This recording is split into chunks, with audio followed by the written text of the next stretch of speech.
America अब सिर्फ crypto को रेगुलेट नहीं बल्कि पूरे फाइनेंशियल सिस्टम को ब्लॉकचेन पर लाने की तैयारी कर रहा है। वहीं पब्लिकली लिस्टेड कंपनीज के पास अब बिटकॉइन की 6% से ज्यादा सप्लाई पहुंच चुकी है और जेपी मॉर्गन ने स्ट्रेटजी की नई बिटकॉइन पॉलिसी को लेकर एक बड़ी वार्निंग दे दी है। तो आइए हम आपको बताते हैं क्रिप्टो मार्केट की 5 सबसे बड़ी खबरें और पूरे हफ्ते का मार्केट एनालिसिस सिर्फ 5 मिनट के अंदर। पिछला वीक बिटकॉइन बायर्स के लिए काफी मुश्किल रहा। बिटकॉइन की प्राइस में बड़ी गिरावट देखने को मिली, लेकिन जैसा कि हमने अपने पिछले एनालिसिस में बताया था कि अगर बिटकॉइन का प्राइस $58,000 के लेवल तक टिकता है तो इसका प्राइस वापस $63,000 तक जा सकता है और अब एग्जैक्टली वैसा ही कुछ हुआ है। बिटकॉइन का प्राइस गिरकर अराउंड $57,800 तक गया था, लेकिन $58,000 के आसपास बायर्स जब एक्टिव हुए तो बिटकॉइन के प्राइस में स्ट्रॉन्ग रिकवरी देखी गई। फिलहाल बिटकॉइन $62,600 के आसपास ट्रेड कर रहा है। अब बिटकॉइन के लिए सबसे इंपॉर्टेंट लेवल होगा $63,000 का, और अगर बिटकॉइन इस लेवल के ऊपर वीकली कैंडल क्लोज करता है तो प्राइस $63,000 के ऊपर भी जा सकता है, और अगर ये ऊपर गया तो इसका नेक्स्ट मूव $68,000 से $70,000 तक देखने को मिल सकता है। लेकिन अगर बिटकॉइन $63,000 को क्रॉस नहीं कर पाता है तो प्राइस वापस से $60,000 के आसपास पहुंच सकता है। अब बात करें मार्केट के ओवरऑल मूड की तो पिछले वीक से काफी बेटर है। बिटकॉइन ईटीएफ्स में पैसा वापस आना शुरू हो गया है। वहीं बिटकॉइन की डोमिनेशन थोड़ी सी कम हुई है और अल्ट कॉइन्स में भी रिकवरी देखने को मिली है, क्योंकि सोलाना भी अपने रीसेंट लो से 20% रिकवर कर चुका है और इथेरियम भी रिकवर होकर $1,760 के आसपास ट्रेड कर रहा है। लेकिन बिटकॉइन के करंट प्राइस पर बाइंग करना थोड़ा सा रिस्की हो सकता है। बेटर होगा कि बिटकॉइन को $63,000 तक जाने का वेट करें या फिर बिटकॉइन को $60,000 के आसपास आने का वेट करें। अब आपके हिसाब से बिटकॉइन पहले $60,000 तक जाएगा या फिर $70,000 तक, आप हमें कमेंट में जरूर बताइएगा। तो अब तक आपने देखा कि इस हफ्ते मार्केट में क्या हुआ, तो चलिए अब जानते हैं क्रिप्टो मार्केट की 5 सबसे बड़ी खबरें।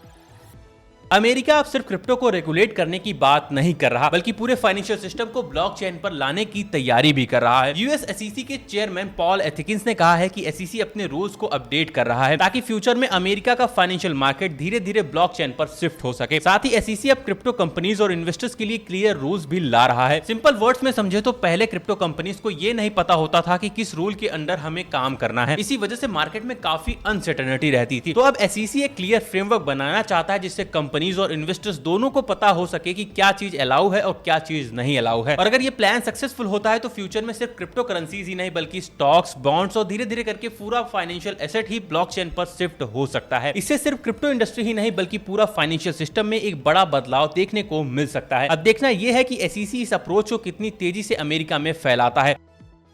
रसिया अब अपने ऑफिशियल डिजिटल करेंसी को बड़े लेवल पर लॉन्च करने की तैयारी कर रहा है। लेटेस्ट अपडेट के मुताबिक रसिया के सेंट्रल बैंक के गवर्नर ने कहा है कि डिजिटल रूबल को 1 सितंबर से ज्यादातर लोगों और बिजनेसेस के लिए अवेलेबल किया जाएगा। डिजिटल रूबल एक सीबीडीसी यानी सेंट्रल बैंक डिजिटल करेंसी है। ये रसिया के सेंट्रल बैंक के द्वारा जारी किया गया है। इसका मकसद पेमेंट्स को और फास्ट, सिक्योर और सस्ता बनाना है। यहाँ पर ध्यान देने वाली बात यह है कि डिजिटल रूबल और बिटकॉइन दोनों अलग अलग है। जैसा कि आपको पता है कि बिटकॉइन किसी भी गवर्नमेंट से रेगुलेटेड नहीं है, वही डिजिटल रूबल को रसिया का सेंट्रल बैंक कंट्रोल करेगा। रसिया उन देशों में शामिल हो गया है जिन्होंने अपना ही नेशनल डिजिटल करेंसी बना लिया है। अब देखना यह होगा कि डिजिटल रूबल को लोग अडॉप्ट करते हैं या फिर नहीं, और इसका रसिया में डिजिटल पेमेंट्स पर क्या असर पड़ सकता है। अब स्ट्रेटजी सिर्फ बिटकॉइन खरीदेगी नहीं बल्कि उसे जरूरत पड़ने पर बेच भी सकती है। इसी को लेकर जेपी मॉर्गन ने एक नया वार्निंग दिया है। जेपी मॉर्गन का कहना है कि स्ट्रेटजी की नई बिटकॉइन सेल पॉलिसी से क्रिप्टो मार्केट में वॉलेटिलिटी बढ़ सकती है। अब इन्वेस्टर्स को यह कंसर्न हो सकता है कि कंपनी फ्यूचर में सिर्फ बिटकॉइन खरीदेगी नहीं बल्कि जरूरत पड़ने पर बड़ी क्वांटिटी में सेल भी कर सकती है। अगर मार्केट को लगता है कि इतना बड़ा बिटकॉइन होल्डर कभी भी सेलिंग कर सकता है तो अनसर्टेनिटी क्रिएट होना बहुत ही नॉर्मल है। लेकिन ध्यान देने वाली बात यह है कि स्ट्रेटजी ने अभी तक कोई भी बिटकॉइन बेचा नहीं है। ये सिर्फ जेपी मॉर्गन का एनालिसिस है कि नई पॉलिसी से फ्यूचर में मार्केट सेंटीमेंट बिगड़ सकता है। अब सबकी नजर इस पर है कि स्ट्रेटजी अपनी long term bitcoin holding strategy को जारी रखता है या फिर सेलिंग का ऑप्शन भी यूज कर सकता है। बिटकॉइन की प्राइस धीरे धीरे इंडिविजुअल इन्वेस्टर से निकलकर बड़े कंपनीज के पास जा रही है। लेटेस्ट डेटा के मुताबिक पब्लिकली लिस्टेड कंपनीज के पास अब 12 लाख से ज्यादा बिटकॉइंस हैं, जो बिटकॉइन की टोटल सप्लाई का 6% से भी ज्यादा है। इस लिस्ट में स्ट्रेटजी और टेस्ला जैसे और भी कई सारी कंपनीज शामिल है। ये सभी कंपनीज अपने बैलेंस शीट पर बिटकॉइन को होल्ड करती है। इसका मतलब है कि बिटकॉइन का एक बड़ा हिस्सा लॉन्ग टर्म कॉर्पोरेट होल्डिंग में लॉक हो गया है। इससे एक्सचेंजेस पर अवेलेबल बिटकॉइन की सप्लाई कम हो सकती है, और अगर आने वाले टाइम में डिमांड बढ़ती है और सप्लाई कम रहता है तो बिटकॉइन के प्राइस में हमें पॉजिटिव मूवमेंट देखने को मिल सकता है। फिलहाल एक बात तो साफ है कि कंपनीज बिटकॉइन पर भरोसा लगातार बढ़ा रही हैं। आपको क्या लगता है कि क्या फ्यूचर में पब्लिक कंपनीज बिटकॉइन का 10% से ज्यादा हिस्सा होल्ड करेंगी?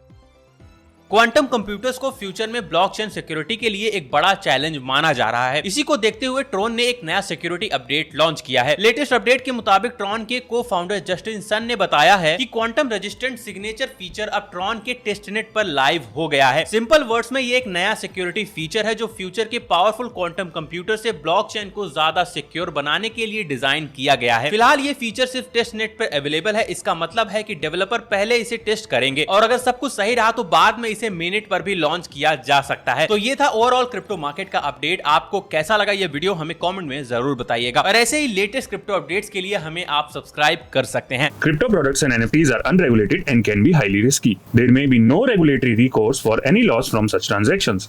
The information and material contained herein are subject to change without prior notice, including prices, which may fluctuate based on market demand and supply. We strongly encourage you to conduct independent research, exercise caution, and invest only after proper due diligence.